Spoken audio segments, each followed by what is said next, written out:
সালমান খান কিভাবে বলিউডে এত প্রভাবশালী ও জনপ্রিয় হয়ে উঠলেন তার গল্পটা শুধু সাফল্যের নয়, ধারাবাহিক উপস্থিতি আর দর্শকের ভালোবাসার গল্প। ৮০-র দশকের শেষ দিকে তিনি চলচ্চিত্র জগতে পা রাখেন এবং ১৯৮৮ সালে ভিভি হতো আইসি ছবিতে ছোট একটা চরিত্রে অভিনয় করেন।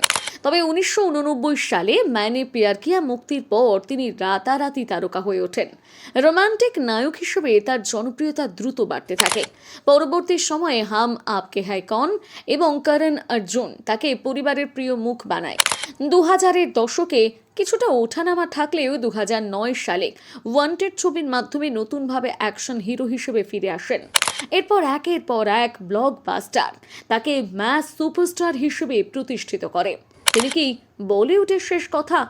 বলিউডে একাধিক বড় তারকা আছেন, তবে বক্স অফিস সাফল্য, ভক্তের সংখ্যা এবং দীর্ঘ কেরিয়ারের দিক থেকে সলমান খান নিঃসন্দেহে অন্যতম প্রভাবশালী নাম। তার ব্যক্তিত্ব, তার স্টার ইমেজ এবং ভক্তদের সঙ্গে সংযোগ তাকে আলাদা উচ্চতায় নিয়ে গেছে। সবার আগে সব ধরনের কন্টেন্ট দেখতে ফলো করুন কেপিআর নিউজ বাংলা।